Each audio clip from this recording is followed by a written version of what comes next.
Okay, guys. So for this last chapter that we're going to cover with the flipped weeks, it's a little bit different.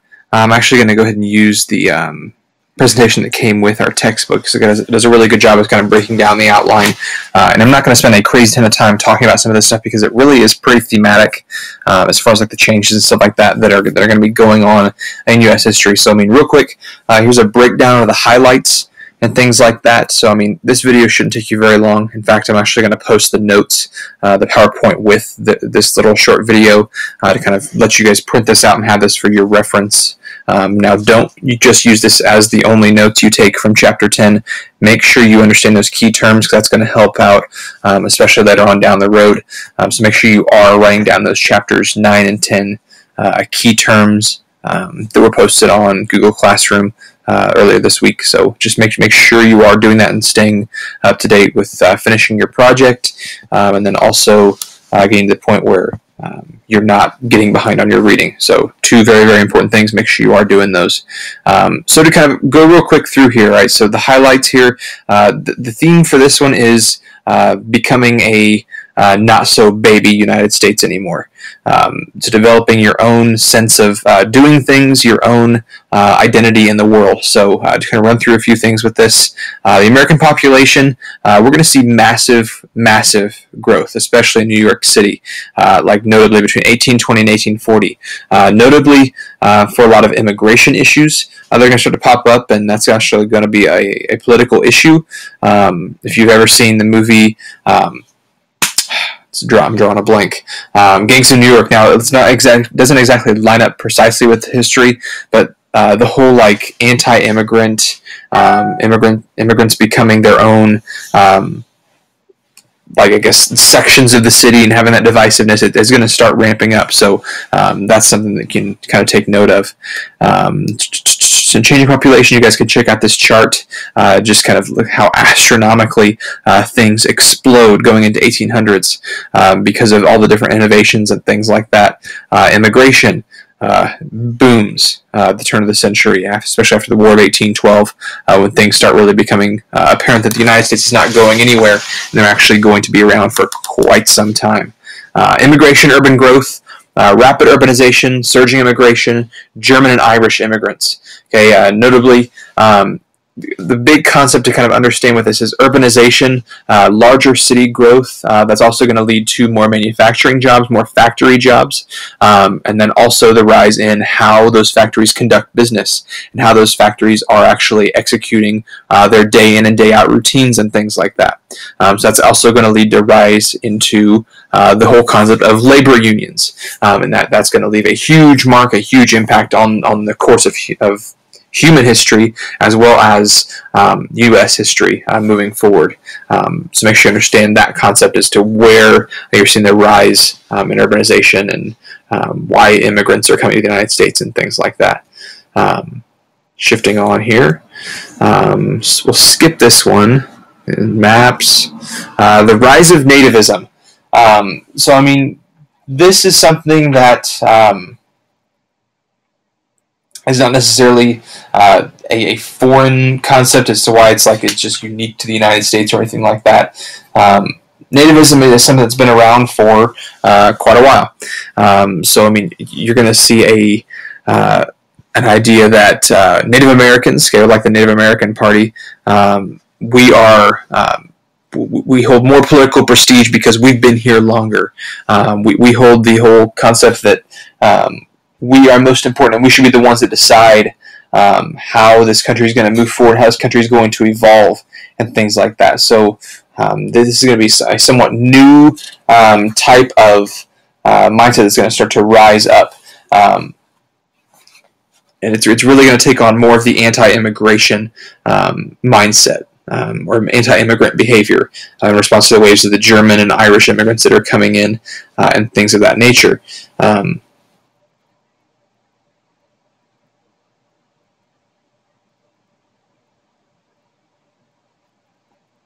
Sorry, the speaker gave out, guys. But anyways, where I was, so the Know Nothings, Native Americans, it's anti-immigration policies and things like that. Once again, you guys can go back and look at those things. But the age of the canal, or the canal age, however you want to look at it or say it.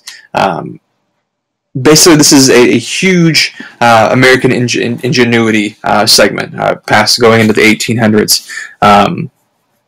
So one of the biggest ones is the Erie Canal, going right in through Indiana. Governor DeWitt Clinton of New York wanted to connect the Hudson River with Lake Erie. So his dream was to kind of develop and create this overly crazy, massive, huge canal, and this actually took place in 1825. So it was all realized and everything with this crazy amount of technology and ingenuity that was developed. Basically, you had different sections, different segments that started to be developed at the same time. They would actually piece together this thing, going all the way across up into Lake Erie. So it's kind of interesting that it was actually a bit of connection to U.S. history as it goes through Indiana. So huge economic advantages, cheaper shipping is going to help out a lot of American businesses, and it's also going to pave the way for developing steamboats, which that's going to also lead the way for developing a new type of shipping and more reliable way of getting things around inside the United States, especially on rivers and river systems and things like that. Going on, so here's a map of kind of the canals and kind of the routes that they took. So going right along and through here, all right. So I mean, a lot of connections and things like that to Indiana as far as the canals and things like that. Okay, early railroads. I'm not going to spend too much time on this because I've actually got a really good primary source activity that we're going to take a look at to understand a little bit better about the railroad systems. But I mean, this is huge as far as connecting north to south, east to west, having a huge, flourishing American infrastructure system that can get things moving and actually create competition within the United States. So having a more open market type of economy to where we can actually have a large push for getting people on the same board and getting individuals to actually see costs and see prices go up and down. That's a sign of a very, very healthy economy. Whenever you have fluctuating prices, that's a sign that is partially one of the indicators that our economy is doing fairly well, is the gas prices. Okay, whenever you have different companies and different gas prices that are going up and down, up and down, up and down. It gets old for us who have to pay for it, but it's a sign that our economy can handle those types of things, and it's not necessarily just something that's being rigged by, or at least not completely rigged by the companies themselves. So, I mean, the consolidation of the railways and actually getting people on the same page as far as utilizing and not having to make umpteen million different tracks for different companies and actually joining in with a bank for repair and maintenance on that stuff is a real testament to American dedication to an economy, and then also for the way that history is going to be moving. So there's an example of the railroad growth from 1850 to 1860, the types of things that are going on there. Innovations, guys have done this with your projects, so don't need to spend too much time with this, but we will do a little bit more discussion, and you guys will actually decide what had the biggest impact as far as like developments, innovations, and technology and things of that nature. Another kind of key component is the impact that it had on the market economy. So it's the idea that, okay, you have a product, I have a product, let's go to battle, let's kind of duke it out to figure out who has the most desirable and the best opportunity for advancement and who can own the market, so to speak. The expansion of businesses, advantages of the corporation, inadequate credit.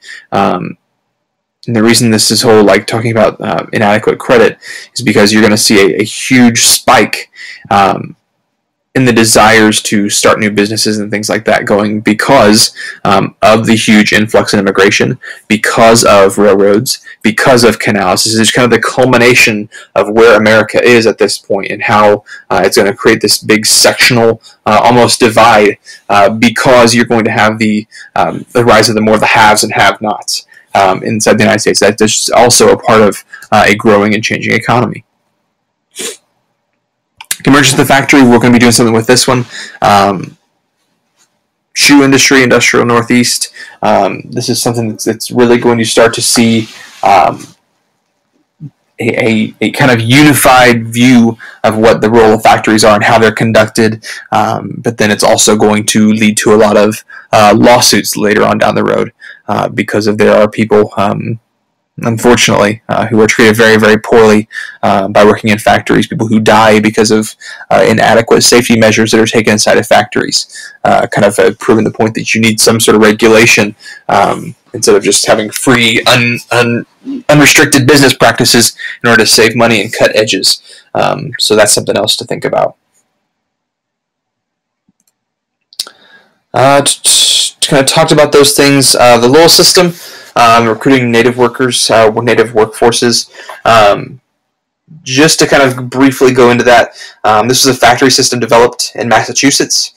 Basically, it was brought that all processes of spinning and weaving using power machinery under one roof. So it is highly, highly mechanized to the T, figuring out the process and getting things rolling, and getting things processed from raw materials to a finished cloth product. This basically created a completely new industry. The founders of that system designed this big, huge model that everyone could kind of adopt for their companies and things like that. And it's kind of going on that there would be a reward for this type of behavior and type of practices and stuff like that. But with these spikes in shifting towards developing clothing, doing things like that, you're going to see a spike in women interest in working. No longer are they going to be like restricted, saying, "Oh no, I'm going to stay home and make the sandwiches and have the babies." It's going to be something a little bit more different than that. It's going to be more of an active role. They may not work full time or make even remotely close to what a man is going to make, but they want to contribute in some form or fashion. And that's also going to change the home dynamic and family dynamic.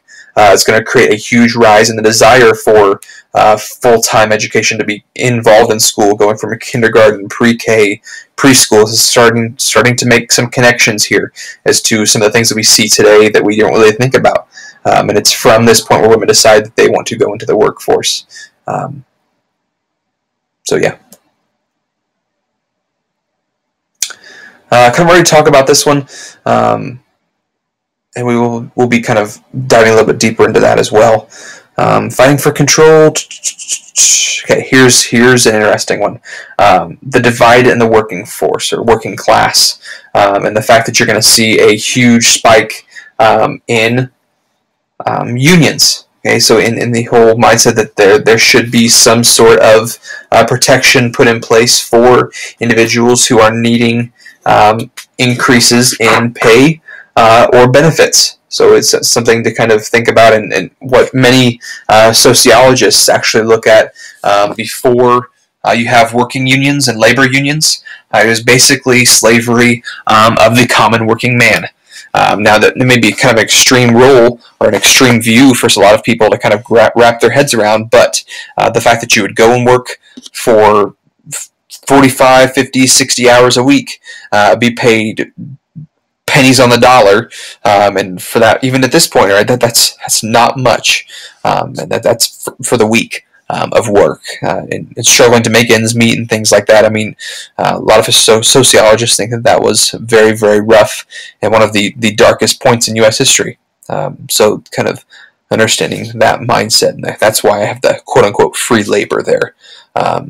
So kind of investigate and dive a little bit deeper into that in class and then through your reading.